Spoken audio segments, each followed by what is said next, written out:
Are you struggling from a setback? Do you know someone that maybe is struggling, trying to bounce back from adversities, from misfortunes, and they just feel like their whole life is falling apart? Maybe even yours? What is it that some people can handle and manage adversities and just bounce back while others seem to get farther behind? What happens? Why does this happen? Why does it take some of us so long to bounce back? Sometimes some of us never do. Well, stay with us tonight on the Hangout with Penny show.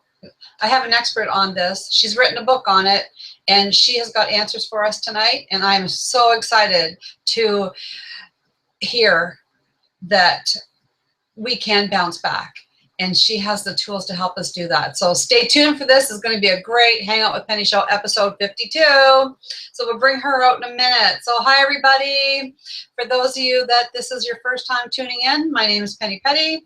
I am a Law of Attraction certified trainer and facilitator of Michael Logier's.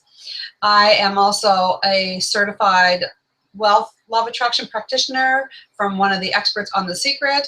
I am also a health and wellness coach.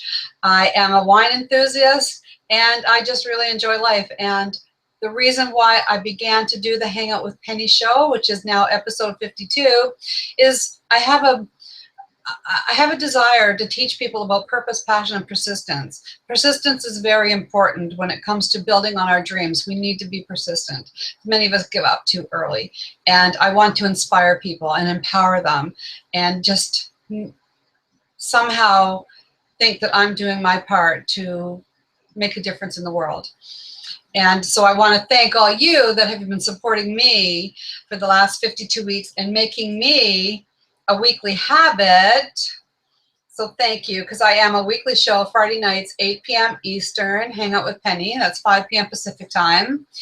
And so yeah, we come out here, and normally, I was just saying to my guest co-host, it's like, oh my gosh, one of my favorite things to do is to celebrate with a sip of wine. Well, totally slipped my mind. So I have orange juice tonight. So I'm going to cheers to you all with some healthy orange juice. And we're going to get on with the show. So cheers to you. I love orange juice. So I just want to give a shout out to my subscribers on YouTube. Each week I'm getting more and more subscribers. So if you're watching the video, you're just going to see my little logo at the bottom. You just click on there and it'll take you right there, and you can subscribe on YouTube. I also have two communities. One is the Enlightened Caregivers community with my dear friend, Tana Marshall. And we're both, well, my mom's since been put in long-term care, but she is her mom's full-time caregiver. And we know the importance of having support and self-care. So we started a community. We run this community, and it's just to help if you need some support. So that's that. And my other community is Penny Peddie's Law of Attraction Center. Now I am starting a program. It's called Your Storybook Life, going from ordinary to extraordinary in 2016. And what that is, it's the fundamentals of the law of attraction, but it's going to be fun because one of the hardest things about having the law of attraction work in our lives is the allowing part. And so we're going to have fun. I'm going to teach you tools and how to do vision boards and attraction boxes and vision albums. And it's just going to be a whole lot of fun. So that's coming up in November. So go join my community if you're not already in there, because that's where you're going to hear about it first. So, and thank you for all the members that are already in there. We're well over 100. So thank you for that. One more thing is what people are saying.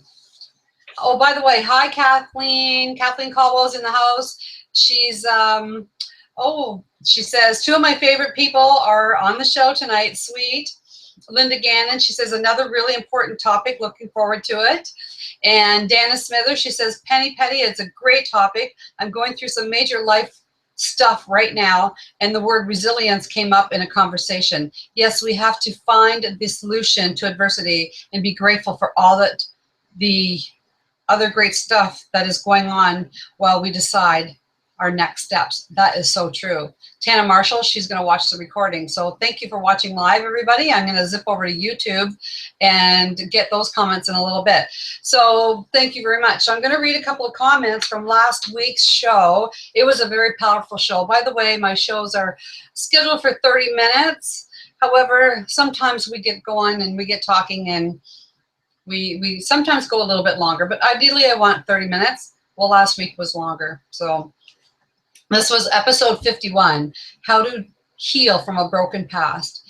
And if you haven't saw that, you might want to just get yourself a coffee or a glass of wine and put your feet up for an hour and watch that powerful, real and raw program about how this woman bounced back for sure. So, okay, so the first comment is from Monique Jackson. Monique, she says, wow, wow, wow.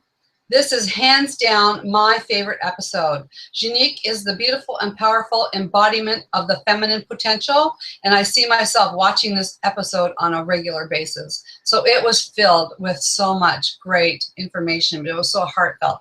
So episode 51, how to heal from a broken past.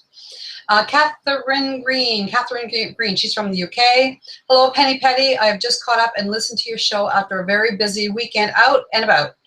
I have to say, this one really struck a chord, and I'll be sharing your video with some friends that I think will really benefit from this subject. Your message about self-care has been one of the biggest lessons I have received during the past 2 years, since I have 2 young children and a husband demanding my time and attention, and I had to be assertive with myself and them in order to take care of me. It is an ongoing challenge, but now I know that I am a better mother and wife if I take the time and effort to look after myself. Yes, when I need to. Thank you again, Penny, for your support and your love, and it was great to meet Jeanette Lemieux on your Hangout, to hear her story and to receive her inspiration. See you again next weekend. Oh, I'm so happy that you're taking the steps to take care of yourself, because it is so important. Thank you. And Karen Riggio, she says, that was some show. Your guest was amazing. I have been thinking all weekend about forgiveness. Truly awe-inspiring. Thank you, Penny, for the great guests you bring on and how open and vulnerable they are. I look forward each week to your show. You have made a difference in my life. Oh, Karen, that's why I started these shows, because I thought if I could just if I could help one person see something different, or inspire them in some way, then I know I'm doing good. So thank you for that. Paola Locatelli, she's my friend from Italy. She says, oh my God, Penny, I loved all your Hangouts, and for me, this episode has been the most powerful so far. It resonated completely with me. So much healing has taken place during the episode and a renewed sense of empowerment. Thank you so much, Penny, for this amazing episode and for inviting Janique. Women especially, we need to let go of the idea that it is selfish to love yourself first and embrace once and for all this concept. So many thanks and lots of love and blessings. I'm on a mission. I'm on a mission to teach people about self-love and how it is really important to self-love. I tell you, it is a true desire of mine, and I think the message is getting out there, so thank you. Linda Gannon, she's watching right now. Hi, Linda.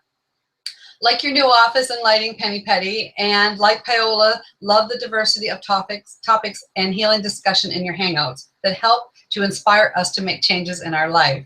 Thank you to Janique Lemieux for sharing her story on how she changed her life around to be happy, positive, and vibrant. And by making a commitment, or as Penny says, making a decision, the very first step to starting the process. It can be done. That anything is possible. Wow. These comments, I know they were a little bit long, but it was a powerful show. And I'm just really happy that after 51 episodes, that people are still getting value.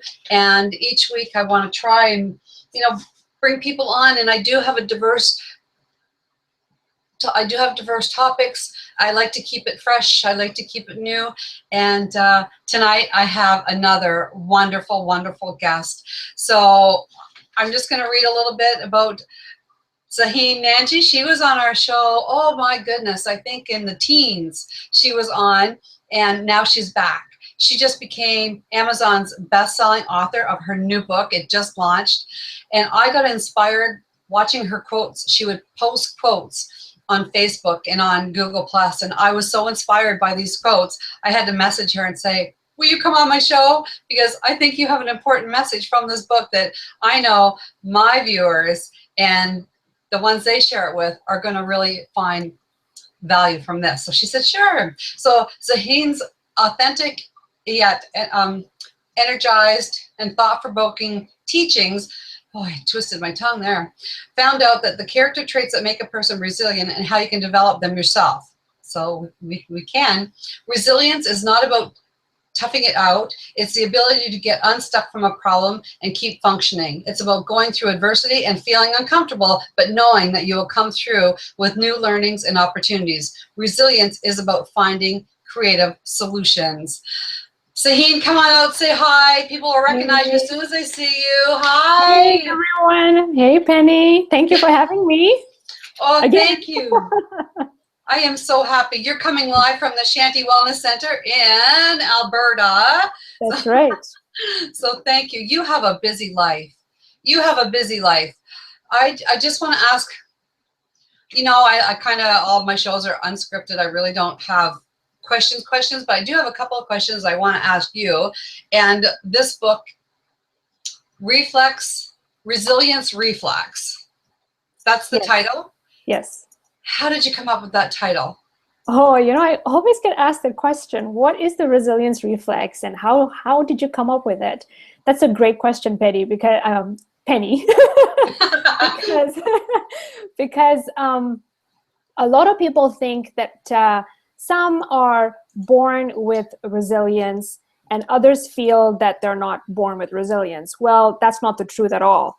I wish we had a gene for resilience called some kind of gene, right?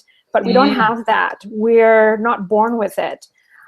The people who have resilience are the ones who go through the challenge and come out with learnings that when they have a challenge or a setback again, they take the learnings from the last time and they implement it with some flexibility for the next time that if they have a challenge. And that is a subconscious practice that they keep doing. And especially when I did my research, I found that that's what they kept on doing, which was very interesting. So that's almost like a reflex, isn't it? That it's so subconscious that you do it all the time. That's why I came up with the resilience reflex. I love it. I wondered, I thought, I have to ask her that. I just have to ask her that. So what inspired you to write this book? Congratulations, by the way, Amazon bestseller. Congratulations. Oh my goodness, you need to be proud of that and think of the people you're helping with this book too. So it's not just the honor of doing that, but you know, you are helping so many people. So what inspired you to write this book? So how did this book birth? Well, the funny thing is, Penny, is that 3 years ago, I really wanted to share my message out there, and I had no idea how to do it. And I remember in my job, as I was, you know, kind of driving on a hot summer's day, and the windows were rolled up, and the AC was on in my car, and I was just having these thoughts, you know, Zaheen, you got to do something about your message, and you want to share, and you have a passion, and you have a purpose of helping people. But I was scared at that time. I didn't want to do it. I'm like, who's going to listen to me, right? And we all have those kinds of doubts. It was so eerie, and I know this, you know, sounds kind of funny or awkward or eerie, but it was almost like a whisper from the back of the car that said, you need to write about fear because that's what you struggle with. And I was laying in my car down on my car seat and driving, right? It was so hot with the AC on. I almost stood up and looked. I did, like, you know, sit up, and I looked in the rearview mirror and I got scared. And I know it sounds eerie, but it was almost like this angel talking to me. And and I have that in my book. And it was then when I decided I got to do something. So life happened, of course, and I got into my first book, which was Attract Your Ideal Weight, because that's what a lot of people were asking me about at that time. And I thought, okay, you want to know how I lost weight, so here you go. So then this one was on the back burner. And then it was last year that I thought, okay, you know what? Actually, this year, I said, I'm tired of waiting. I'm just going to do it. And that's what happened.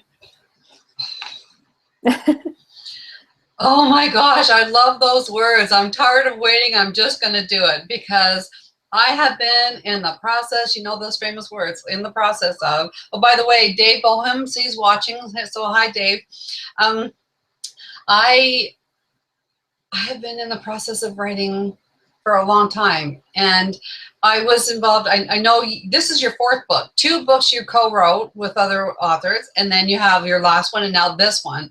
Yes. And so I was involved in a co-author thing, and then there was a little bit of technicalities going on, and so I withdrew. And I've since then deciding, what should I do with it? Should I just turn it into an ebook? Should I just make it, you know, anyway, so I'm still working on that. But so it's certainly a process. And when you got that little message and you listen to it, oh yeah, it was powerful. And oh. it was funny that when I was writing this year, it came back to me because I forgot about it, right? And it came back to me when I was writing, and I thought, yeah, of course, this was what I was meant to write. So it also almost like it clicked together that this was the book I was meant to write, and look, it became a bestseller. Oh, I know. I was so thrilled for you. So you have 8 keys to resilience. Mm-hmm. Can you share them with us? Right. So in the book, it's actually in 3 parts. So the first part is about my journey, about how I believe I came to where I am today. So just for, those of you who don't know, like your viewers, Mm-hmm. I stuttered a lot, and I couldn't even speak like the way I'm speaking today. So it took me a long time to find my voice. Mm. And then I came to Canada from Kenya, East Africa, at the age of 15 without my parents. So I had a lot of obstacles to face then too. So it's all about my journey. And then the second part is the 8 keys to resiliency that I have seen in others and that I followed to get to where I am today. So that you asked about the 8 keys, let's start with the first one. Okay. So the first one, and I've got little visuals for your viewers. Oh, we love that. ER stands for emotional resilience. Oh. And a lot of people forget that they have emotions, that they're a part of us. And in that chapter, in that key, I shared that the way you build that is a formula. So there's a formula for emotional resilience, and it's this. It's emotional intent, emotional management, and sensory intelligence. So let me repeat that. Sensory intelligence, which is being aware of your senses. When you're feeling stuck and challenged and overwhelmed, what images come up for you in your head? What are you thinking? Like, I know I'm right now in the wellness center that my husband and I opened about 5 years ago. But for the last 4 years, we were in so much conflict and chaos, right? Because it's a growing business and there's always those ups and downs. And there were times that I would get so overwhelmed that I just want to say, sell this thing, close this thing down, right? And I would just want to give up. But what happens? We have images that I want to close down, I want to give up, but the vibes that I'm giving out then are so negative. And again, knowing law of attraction, I don't want to attract that. That's right. So you have to become aware of what you're thinking about, what you're feeling. And I felt panicked and in fear. And then also what we're saying to ourselves. And when you become aware of that, you need to change that. So that's sensory intelligence. And I explain that in my book on how to change that. Emotional intent is about just being, why are you feeling this way? So why are you feeling, fearful? Well, there's always a reason behind it. It's because you don't want to fail. You don't want to be embarrassed. You don't want to face any rejections. So just acknowledge that part of you. And emotional management, which is huge, and I saw this in a lot of resilient people. Emotional management is about just managing your emotions. And think about this. When you go into a mall, but you have to park your car first, right? In the parking lot, and then you get into the mall. Why can't we think of our emotions like that, where you can park your emotions and forget them for 1 minute, and then look at the situation objectively, not emotionally. So step out of it. And that's what emotional resilience is all about. It's a formula. Oh, I love that, because as soon as when you said emotion, my thought went to emotional resistance, because we do block it, well, instead of like stepping out of it, saying what is the, so oh, I love that one. Yes. Number two. Number two is reframe. So here you go.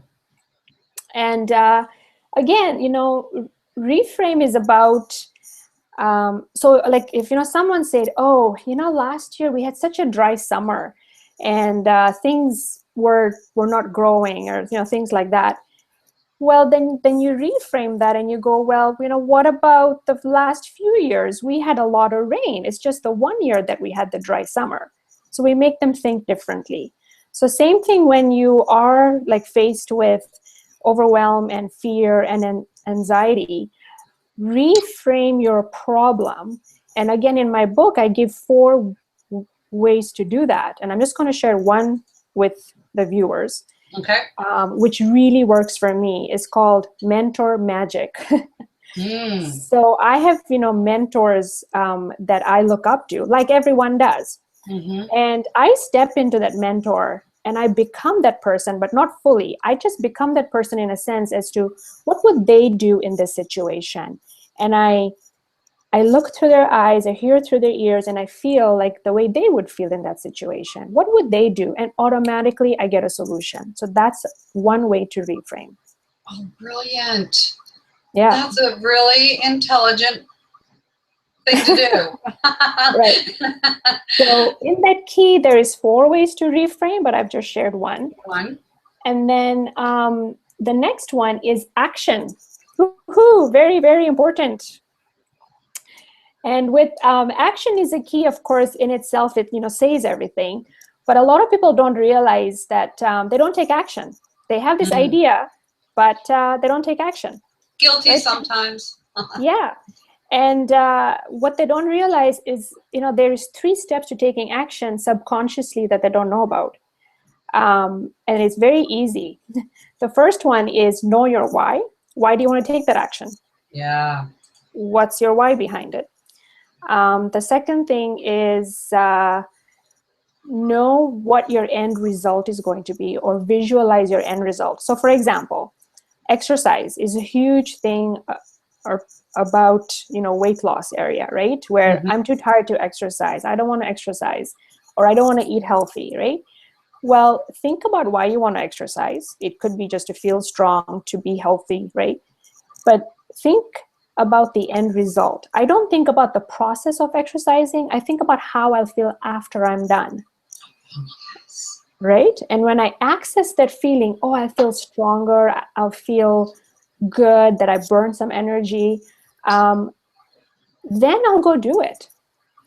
And then the third step is knowing your consequences if you take the action or don't take the action. So we don't even think about the consequences, right? Well, if I don't exercise, then I may end up having knee pain or joint pain, right, in the future. If I do exercise, then I will be able to be more flexible. So this is the way we take action. So it's a very subconscious way of doing it.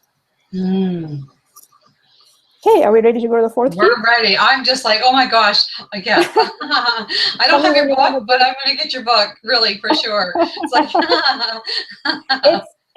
it's all about, like, Michael says, right, that it's about the how, right? I don't tell people in my book, go do this, but I show them how to do it. Because that's how I learn, is you tell me how to take the steps and I'll go practice it. If it makes sense to me and if it works for me, I'll do it, right? Yes. So this is what the book is about. It's filled with stories, but it's intertwined with tools and techniques. And to help us bounce back, to help us become resilient. Exactly. And like I said before, it's not about being born with it. It's about these tools that you have to implement in your life. And I just want to break and tell the viewers that um, I've had people emailing me after the book launch, and they've got the book, they've already started reading it, and they go, "Oh my God, Zaheen, I see my story in your story. I love the tools that you have in there, because now I know I can implement it right away." Because people want solutions now, Yes. right? And this is the way to do it, is to practice them. Okay, key number 4 is called PNP. Penny Peddie. That's right, Penny Peddie. And it stands for passion and purpose. Oh, there you go. Okay, so very, very important, of course. Resilient people, if you want to be resilient, you have to have passion and purpose. And you can't have one without the other, right? You can't have passion without purpose, and you can't have purpose without passion. So with that, I'm just going to tell people, find out or go do the passion test. And I do have the link in my book as well. You know, if you're not happy where you're, what do you want to do? Figure it out and go do it. And if you love your job and you love what you do, hey, that's fine. But maybe you need to find an outlet for your, you know, passion and purpose. And it could be through maybe volunteering, joining some kind of club and helping out that way. Anything, but get in there and do it. That's when you feel fulfilled. And it could be something simple. It could be baking cookies or knitting. If those are the things that just bring you passion, you love to do it, do it. But if you want to be the CEO of some major corporation or your own, well then do it. That's right. That's right. Completely right. Okay, so the 5th key is huge, attitude. Okay, and I know a lot of people talk about attitude, but you know, when I was doing my book and I was doing the research for it, I thought, what is attitude? Like, everyone talks about attitude, but what is it? And in my book, I speak about the 5 traits of, you know, building an attitude. And I'm not going to go into all of them today, but you know, some of them are just, you know, things like embracing change, you know, laughing away and just being positive about what you have and what you want. So those are the kinds of things that you want to have attitude on. And I also share a story and about my, you know, mentors who went to Australia. And in one city, they had 2 cab drivers that they had gone into their cabs. And they talk about how this one cab driver was just negative the whole time. Oh, the economy is not good. Oh, this and that. And this was in 2001 when nothing was wrong with the economy. And he just went on nagging how he's not making money as a cab driver. And then they take another cab. And this guy is retiring after 30 years of driving. He's bought $1 million house on an island. I mean, look at the attitude difference between the two. Right? Yeah. And that's what attitude is. It's really about understanding, being positive, but in a way being flexible in the way you show yourself up or how you show yourself, and forget instant gratification. And that's what the world is about nowadays, is they want it now, unfortunately, because of the technology we have. But hey, listen, you know what? It's baby steps. It's about learning about yourself. It's the journey along the way, because many times if if we're really honest with ourselves and we think to something that happened that we wanted and we got it, then we're just like, now what? We look for something else, right? So embrace the journey along the way, because when we're flexible, just like you said, being flexible, it could lead us into something bigger and better. And the journey along the way is more exciting and you get more passion. So yeah, like instant gratification, you're so right. It's the baby steps, and celebrate along the way, because it just magnifies. Yeah. Because once we get there, sometimes it's like, what now?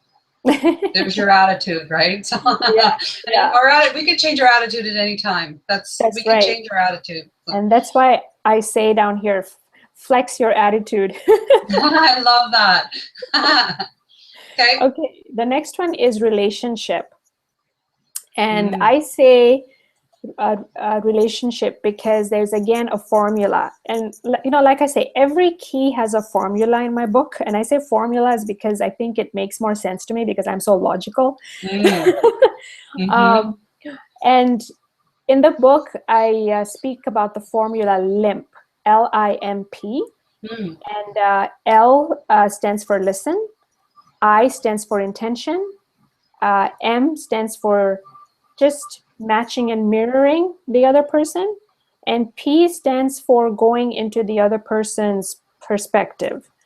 And there's all these different, ways of doing it. But again, it's a formula. It's not just, oh, hi, how are you? Nice to meet you. Let's build a relationship. And, oh, make sure you listen, make sure. No, there's a formula to it. What's the intent of the conversation? How are you matching and mirroring the other person? Are you putting yourself in their shoes, and how are you doing that? So that, again, is a whole thing about building strong relationships. And you'll find that resilient individuals have a very supportive network. And when they are in a bind, they will go to their network to get help. They will go to the circle of influence to get help. And that's because of this LIMP formula that I found in them. Well, this key right here sounds like it would be very beneficial, whether you're going into new relationship as far as, like, say, the dating scene, or already in your relationship, community relationships, work relationships, building your network of relationships. So this key is very important, I think, for all aspects of relationships in our life. Yeah, even as a leader.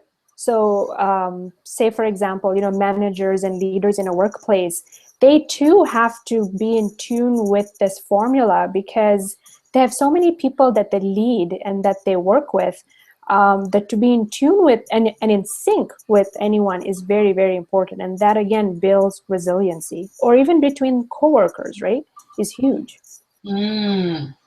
For sure. Yeah. Okay. So we'll go with the last two keys, which is appreciation and beliefs. So one thing I found with individuals who are resilient is that they have this two way of looking at things. So even when they're in a bind and they're overwhelmed and anxious, and we're all the same, we all feel fear. Every resilient person feels fear, but they may not show it. But that's what I found. And they just feel it, but they don't let it dominate it. In fact, they dominate fear by having this two-pronged way of looking at things. And I found this really interesting, where they found that they looked at it from, yeah, I'm in a bind. Yeah, I have a problem. But then they also at the same time look at what they already have and they appreciate it so well. And in the book, I share the story about my mother, who's been my role model throughout my life. She herself is a person who's had her own business, who almost went bankrupt, but came out of it. Like, she didn't even go bankrupt, but she came out of it and she earned millions. And again, she lost it. And again, she came out of it. And she's now 70. And as a 70-year-old, when she was 66, she again lost it all. Through mismanagement, because she gave it to other people to manage. And that's what she says. This is her story. And when I went to see her, because she was in a very bad place in life, where she thought, oh my God, right? Like, again, she was in that bind. I've lost it. How am I going to pay everyone? I have to pay all these millions of dollars, or shillings rather, because she's in Kenya.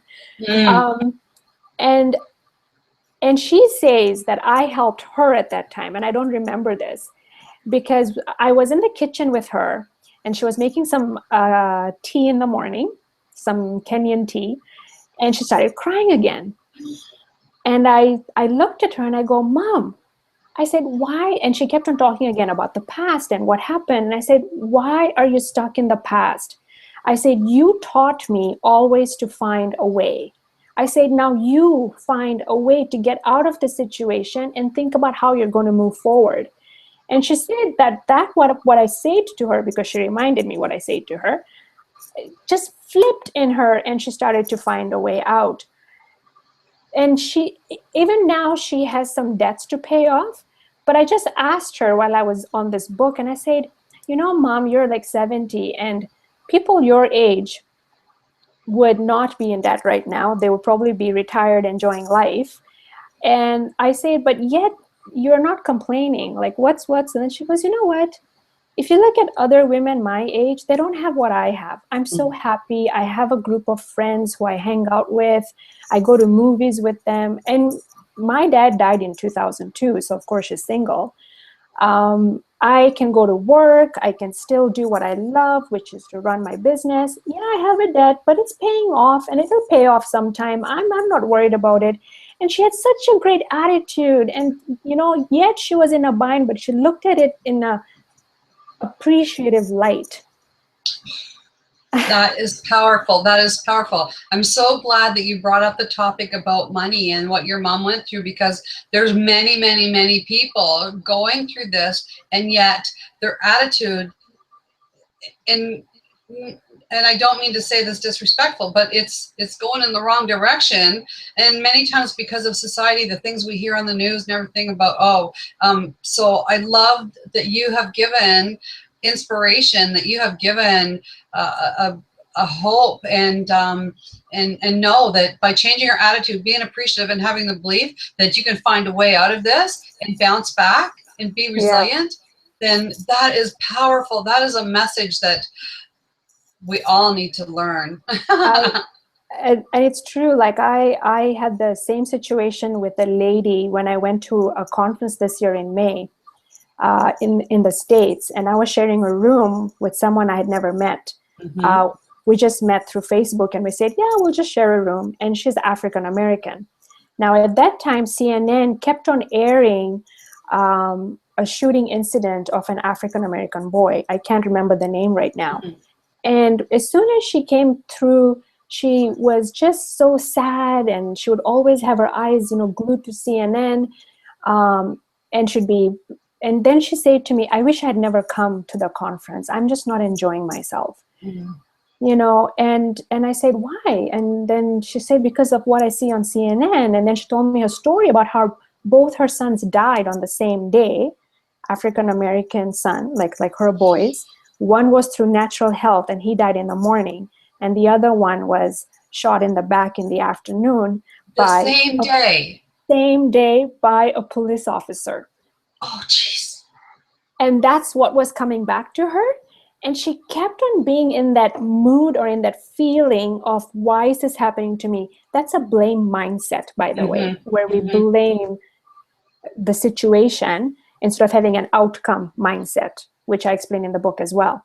But anyways, so, you know, going back to that story, then she showed me the clip of her interview after she won the court case of her son that was shot by the police officer, and he was shot wrongly.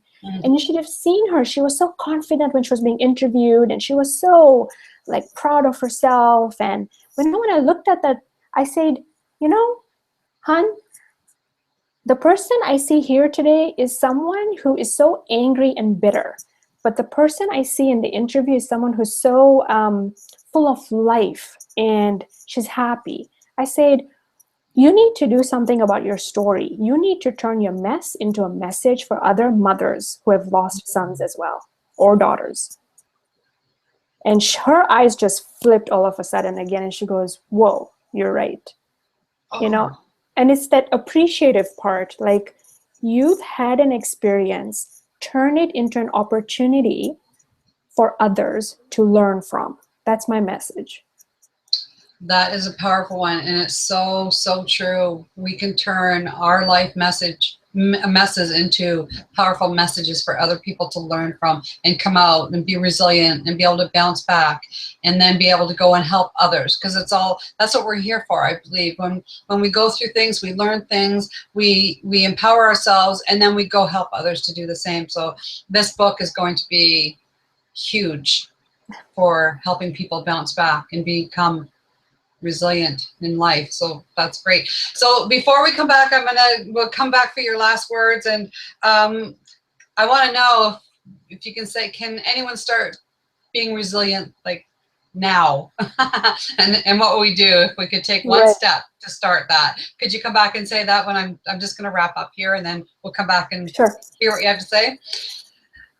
Hey, everybody, you've been watching episode 52 of the Hangout with Penny show. It's a weekly show, and this has been an eye-opening episode for me, to think that we can bounce back. And we have such a beautiful person as Zaheen to come and develop tools for us to be able to do that. Because at times we can just feel lost because we don't know how to do it. So there's really great people in this world, and Zaheen is one of them. So thank her for that. So everybody, next week, episode 53. I don't even know. It might be by myself. I do have someone that's going to be coming on, but I'm not sure if it's next week or the week after. We still have to get in contact, so I might be solo next week, but that's okay too. Who knows what I'll talk about, because on my show, anything can happen. so Zaheen, come back out and let's hear what you have to say about if there's a way that we can start becoming resilient, like right now. Right. So when you first asked me, right, why did you come up with the word resilience reflex? And I said, well, it's the subconscious practice, right? Well, I found 3 steps that you need to take to be able to become resilient. But each of those steps have some tools in them too. And for the viewers who want to know more, if they go to my website, which is on your screen, zaheennanji.com, but then /RR book. So RR standing for Resilience Reflex, RR book. And they can get the book for 99 cents even today up until Sunday. That's when I changed the price, and it goes higher. So for your viewers, it's still 99 cents US on Amazon Kindle. In Canadian, it's going to be $1.32 or 33. And so when they go on zaheennanji.com /RR book, they can buy the Amazon Kindle book. And at the same time, they can hop back and get this workbook where I talk about the 3 steps. So the 3 powerful steps. I don't know if you can see that. Yeah, 3 powerful steps. Yeah. Steps to get unstuck and bounce back. And that's a whole workbook that I've created, and it's about 10 to 15 pages. And it talks about the 3 steps, which is release, reprogram, and resolve. So release, reprogram, and resolve. So release is when you want to get unstuck and not dominate, but to dominate your emotions, but at the same time to let go of the old ways of thinking. And I give you 3 ways on how to do that. Reprogram is to reprogram by asking critical questions. And again, there's an art to questioning.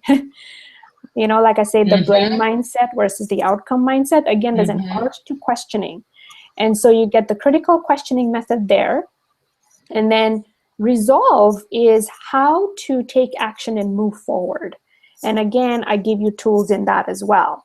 So make sure you go to zaheennanji.com /RR book, buy the book on Amazon, hop back onto the website, and get the workbook for free. Oh, thank you. I'm going to be doing that. Like 99 cents, or so $1.25 for us Canadians. Like, really? Less than a cup of coffee.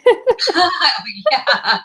Thank you very much, Zaheen. You have been a great inspiration, and you have just inspired us to know that we can bounce back from any situation. You just give a couple of really powerful scenarios, true life stories of people that you personally know, your mother for one, and then your own story about how it is possible to bounce back once we change our attitude, and once we like your 8 steps is just brilliant. So thank you and congratulations. And I'm so happy that you were able to come on my show tonight. I know you're a busy lady, but I wanted to be the first, and I am the first to interview you since your book came out. Yes, that's right. I feel like Oprah.